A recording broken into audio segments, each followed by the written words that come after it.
Hello everyone, अस्सलाम वालेकुम रहमतुल्लाहि व बरकातुहू। जैसा कि आपको मालूम है हम एक्सरसाइज 3.7 पर हैं और हमें जल्द से जल्द काम कंप्लीट करना है। तो अभी आज हम 5 क्वेश्चंस करेंगे, 7, 8, 9 और 11, 9, 10, 11 ये सभी क्वेश्चंस आज हम कंप्लीट करने जा रहे हैं। तो जल्दी से हम क्वेश्चन नंबर 7 पढ़ते हैं। 3 tanker contain 403 liters, 434 liters and 465 liter of diesel respectively। यानी 3 कंटेनर हैं, टैंकर हैं जिनमें 403 लीटर है और एक में 434 लीटर है और एक में 465 लीटर डीजल मौजूद है। ठीक है, अब हमें आगे कहा है find the maximum capacity of a container that can measure the diesel of the 3 containers exact number of time। मैंने बताया था जहां मैक्सिमम आ जाए हमें क्या करना है, हाईएस्ट कॉमन फैक्टर निकालना है। तो यहाँ मैक्सिमम आ गया, find the maximum capacity of a diesel.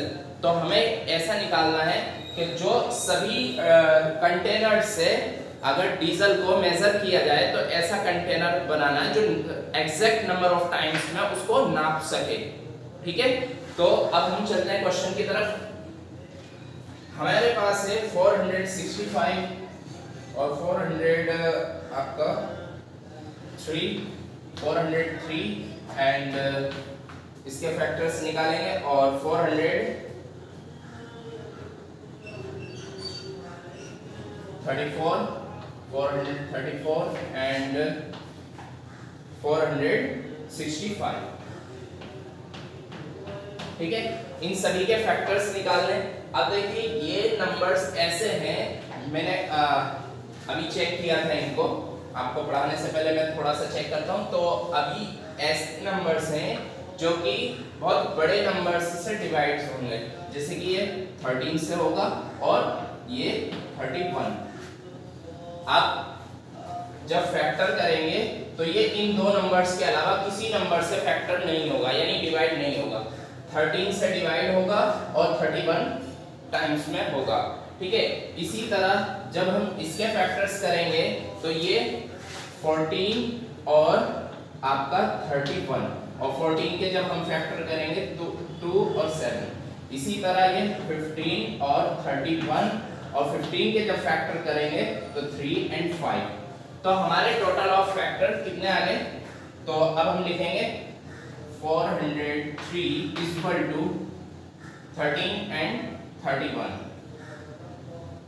उल्टे लिख देते हैं, 31 मल्टीप्लाई 13। ठीक है, और 434 is equal to 31 multiply 2 multiply 7। ठीक, और इसी तरह अब हम देखेंगे तो 465 के फैक्टर्स क्या होंगे? 31 into 3 into 5।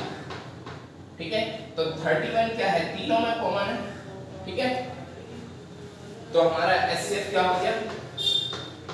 HCF is equal to 31। यानी कि 31 ऐसा नंबर है जो तीनों कंटेनर्स को पूरी तरह डिवाइड कर सकता है, यानी लीटर पेट्रोल को पूरी तरह डिवाइड कर सकता है। यानी हमें 31 लीटर का एक कंटेनर तैयार करना है जिससे कि हम तीनों को सही तरह से मेजर कर सकें। आई होप आपके बात समझ में आ गई होगी। चलिए क्वेश्चन नंबर 8 देखते हैं।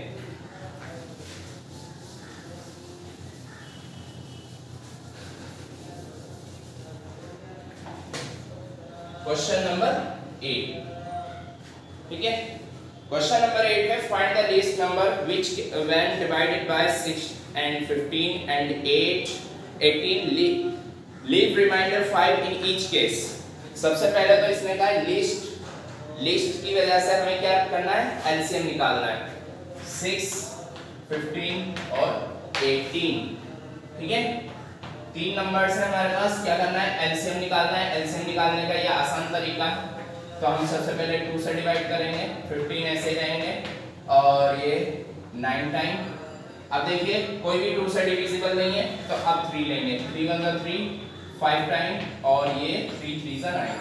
अगेन 3 से 1 5 एंड 1 एंड 5 से 1 1 1 ठीक है, यहाँ पर ये फिनिश हो गया। तो एलसीएम कितना आ गया हमारे पास, LCM is equal to 2 into 3 into 3 into 5। ठीक है, ये हमारा एलसीएम हो गया। जब मल्टीप्लाई करेंगे 2 3 जा 6 6 3 जा 18 18 5 जा 90।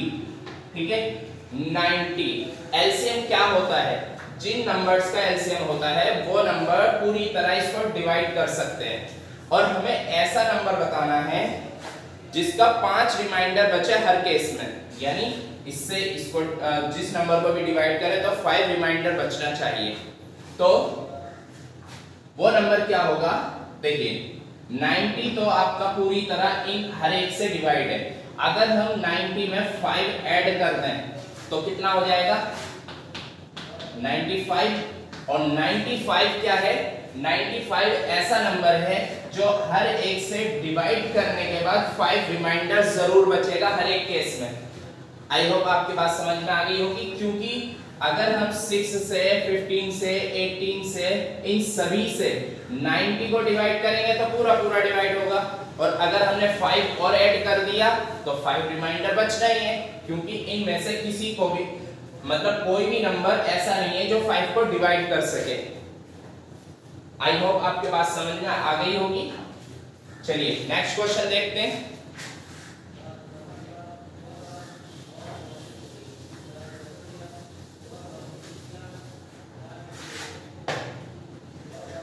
Question number 9।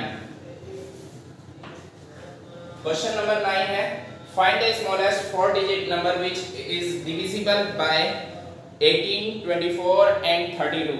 ठीक है, तो हमें क्या करना है, smallest 4 digit number, 4 digit number निकालना है जो कि डिविजिबल हो 18, 24 एंड 32। अब इन सभी से डिविजिबल होने के लिए हमें क्या करना चाहिए, इनका एचसीएफ या एलसीएम बताइए जल्दी से सोच के। इसमें हमें निकालना है एलसीएम। क्यों निकालना है एलसीएम, क्योंकि हम जिस नंबर को भी निकालते हैं एलसीएम के जरिए वो नंबर हमारे हर एक नंबर से डिविजिबल होता है। अगर वो डिविजिबल होगा तो उसका जो क्या होगा, मल्टीपल होगा, वो भी उन नंबर से डिविजिबल होगा। पहले हम उस नंबर को निकालेंगे जो तीनों से डिविजिबल हो। ठीक है, जो 3 नंबर्स हमें दिए हैं, सॉरी ये मिटाया नहीं, ये भी मिटा देते हैं। तो पहले हमें जो नंबर दिए गए हैं 18, 24 एंड 32, इनके क्या करना है, हमें एलसीएम निकालना है। एलसीएम निकालने के लिए 2 से डिवाइड करेंगे 9 टाइम, ये 12 टाइम, और ये आपका 16 टाइम। ठीक है, और फिर 2 से डिवाइड करेंगे 9 ऐसे ही रहेगा, और ये 6 टाइम है और ये 8 टाइम है। अगेन 2 से 9 ऐसे ही रहेगा और 3 टाइम एंड 4 टाइम। अगेन 2 से 9 as it is 3 and 2 time. Again 2 से 9 as it is 3 as it is and 1 time. अब 2 से डिवाइड कोई नहीं होगा तो अब 3 लेंगे। 3 से 9 9 3 जा 3 एंड 1 अगेन 3 से 1 1 1। यहाँ पर अब हम रुक जाएंगे, यह हमारा एलसीएम होगा इन सब की मल्टीप्लाई।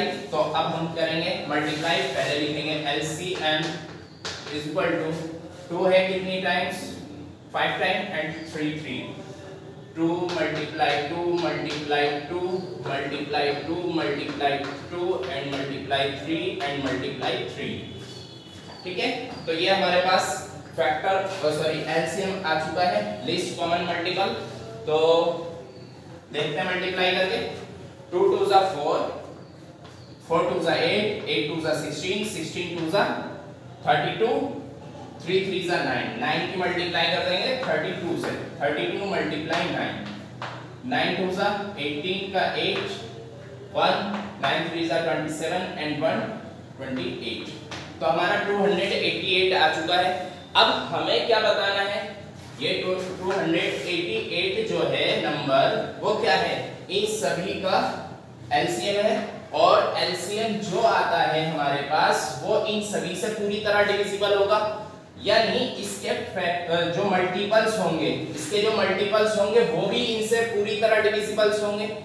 ठीक है, यानी जो भी इसके मल्टीपल होंगे, मल्टीपल तो आप जानते हैं अच्छी तरह, मैंने आपको समझाया मल्टीपल किसे कहते हैं, जो इस नंबर के मल्टीपल होंगे वो सभी इन नंबरों से भी डिविजिबल होंगे। तो अभी हमें क्या करना है आगे, find the smallest 4 digit number, हमें ऐसा 4 डिजिट नंबर तलाश करना है जो इन सभी से डिवाइड हो पूरी तरह। याद रखिएगा 4 digit number smallest 4 digit number क्या होता है 1000, ठीक है 1000 क्या है स्मॉलेस्ट 4 डिजिट नंबर है। अब हम क्या करेंगे, इसको डिवाइड करने की कोशिश करेंगे और देखेंगे कि कितना रिमाइंडर बच रहा है, ठीक है। जितना रिमाइंडर बचेगा उस रिमाइंडर को हम इस नंबर से माइनस कर देंगे और उस नंबर को ऐड कर देंगे इस नंबर में। चलिए पहले करते हैं फिर बाद में बात करते हैं।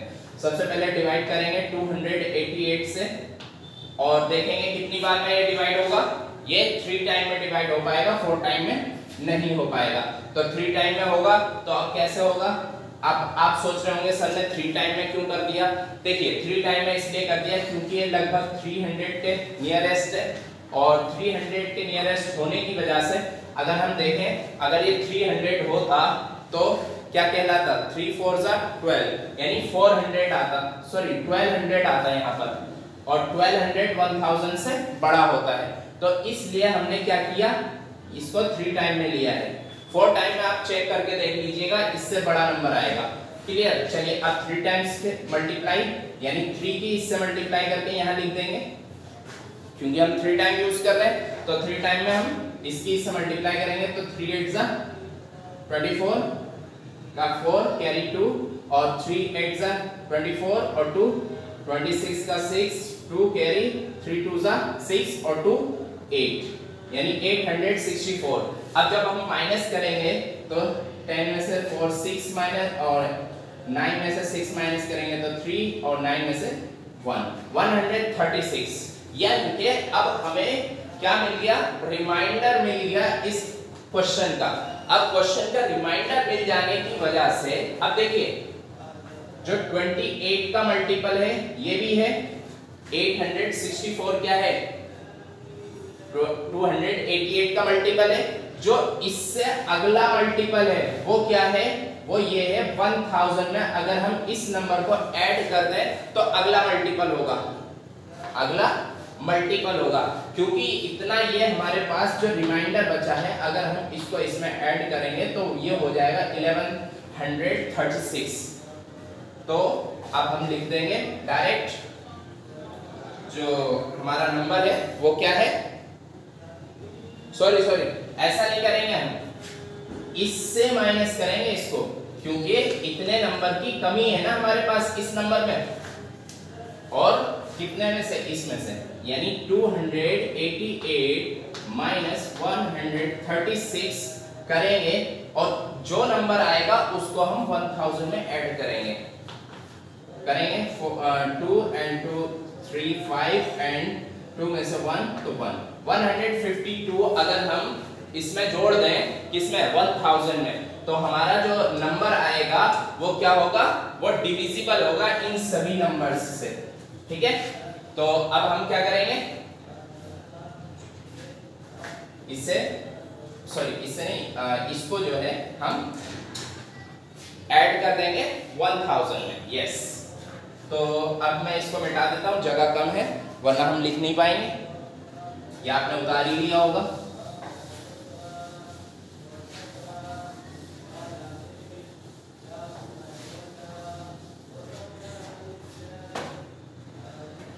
तो अब हमें लिखना है 4 डिजिट नंबर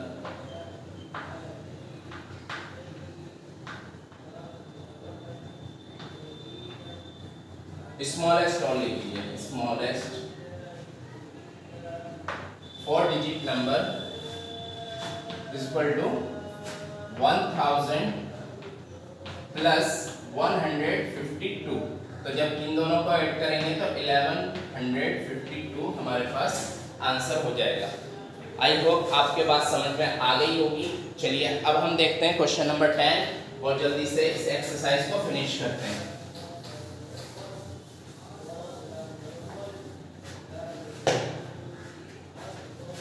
क्वेश्चन नंबर 10 है find the LCM of the following. ये तो बहुत आसान क्वेश्चन है, लेकिन इसमें भी कुछ समझने की जरूरत है, हम उसको समझेंगे। पहले फटाफट मैं इनके एलसीएम निकाल के आपके सामने रखता हूँ। 9 और 4 का एलसीएम क्या होगा? 9 और 4 का एलसीएम होगा हमारे पास 2 से डिवाइड होगा सबसे पहले, क्योंकि 8 4 डिवाइड हो सकता है, 9 नहीं होगा, ऐसे लिख देंगे। और फिर 2 से अगेन होगा, 9 एज इट इज ऐसे ही रहेगा। फिर 3 से करेंगे, 3 3 सा 9 एंड 1 ऐसे रहेगा, और 3 1 सा 3। इस तरीके से हमारा एलसीएम क्या हुआ? LCM is equal to 2 into 2 into 2 into 3 into 3 is equal to 2 2 सा 4 and multiply 9 is equal to 36। आप देख रहे होंगे, गौर कीजिए, 9 and 4 के फैक्टर जो हुए वो क्या हुए? 4 and 9 अगेन आ गए, यानी कि फैक्टर तो ये थे, बट आप गौर करें इन दोनों का मल्टीपल जो है वही हमारा एलसीएम है। ठीक है, देखिए जो इन दोनों का प्रोडक्ट बनकर आ रहा है वही हमारा क्या है? एलसीएम है। ठीक है, अभी हम इसको समझेंगे। आखिर में क्या लिखा हुआ? Observe a common property in the obtained LCMs is LCM the product of two numbers in each case. अब हर एक में ऐसा क्या है जो हम प्रोडक्ट ही जो है हमारा एलसीएम निकल कर आ रहा है? देखिए, इन दोनों में ये हमारे 4 के फैक्टर्स थे और ये हमारे 9 के फैक्टर्स थे। इन दोनों में कोई भी ऐसा कॉमन फैक्टर नहीं है जो कि जिसकी वजह से इन दोनों में क्या नहीं है? कोई भी एक भी कॉमन फैक्टर नहीं है। मान लीजिए यहाँ पर 2 और 2 है, यहाँ पर एक भी 2 नहीं है, यहाँ पर 3 3 है, यहाँ पर एक भी 3 नहीं है। इस वजह से क्या हो रहा है कि इन दोनों का ही प्रोडक्ट हमारा एलसीएम बनकर आ रहा है।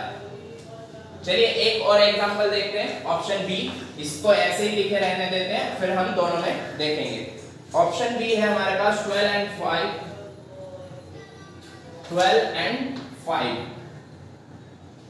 5। ठीक है, तो अब इसके जब हम एलसीएम निकालेंगे 5 and 12 के, तो क्या होगा?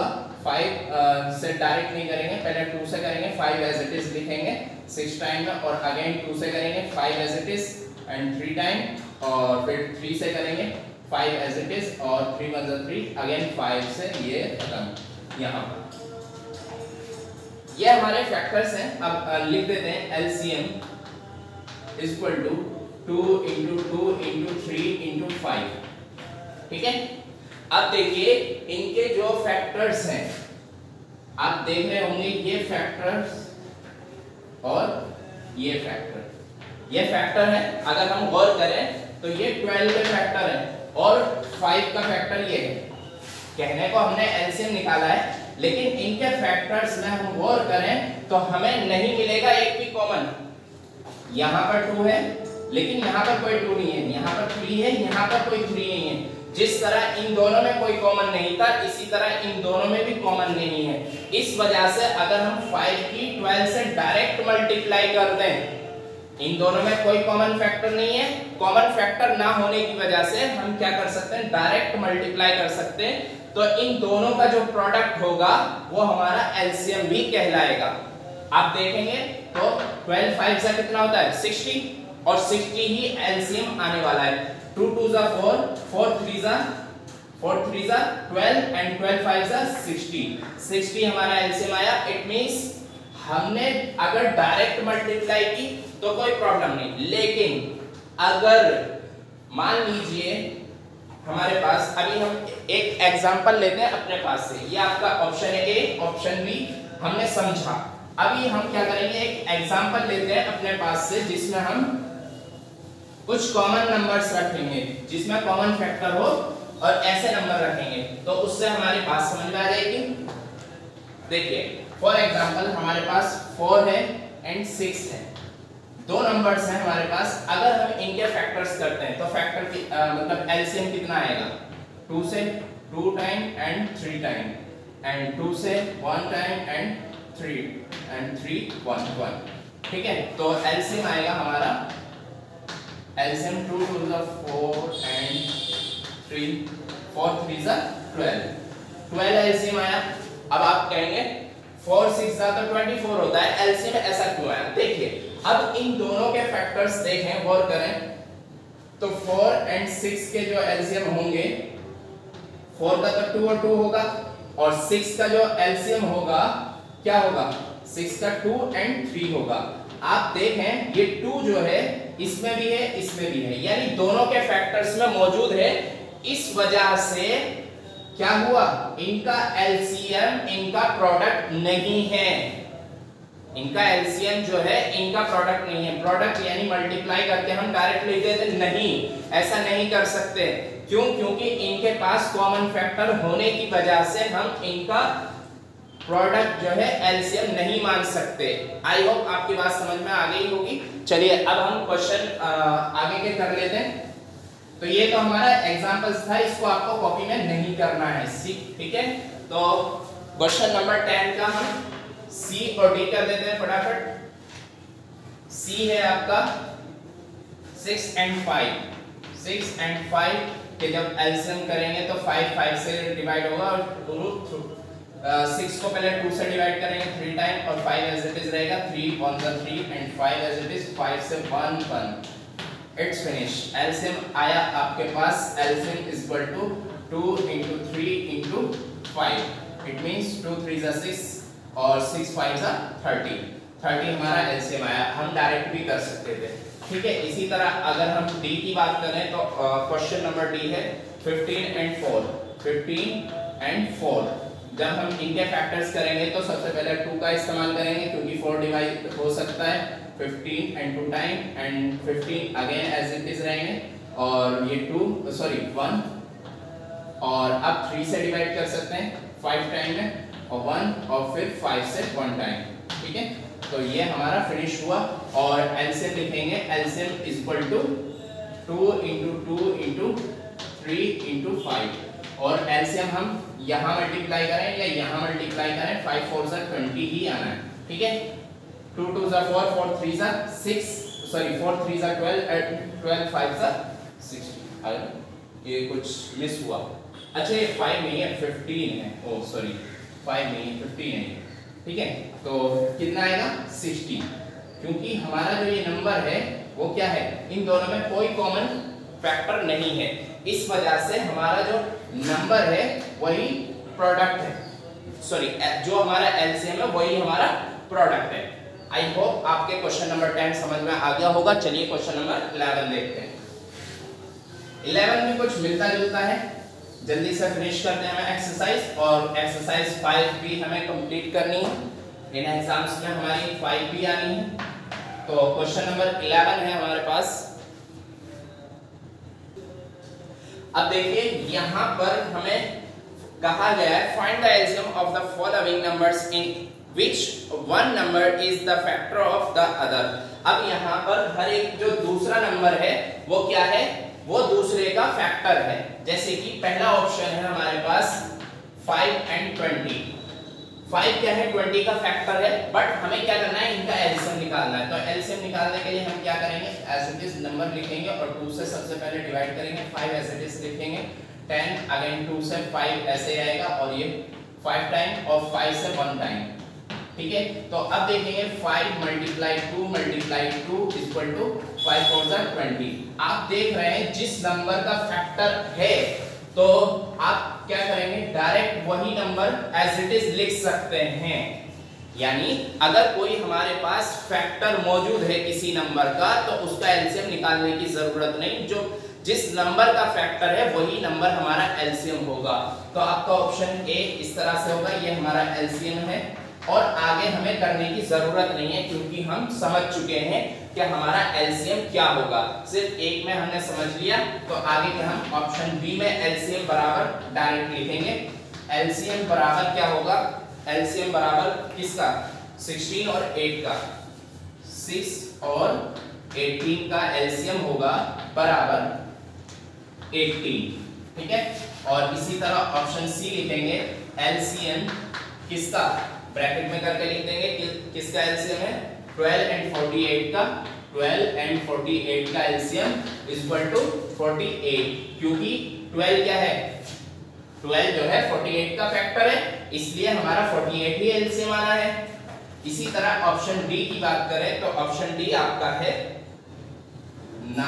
एलसीएम 9 एंड 45 में हमारा एलसीएम कितना आएगा 45 आना। आई होप आपका क्वेश्चन नंबर 11 भी समझ में आ गया होगा। अगर कोई चीज डाउट में रह गई हो तो आप जो है वीडियो को दोबारा से पीछे करके देख सकते हैं, जिससे कि आपके पास समझ में आ जाए। चलिए मिलते हैं नेक्स्ट वीडियो में। अस्सलाम वालेकुम।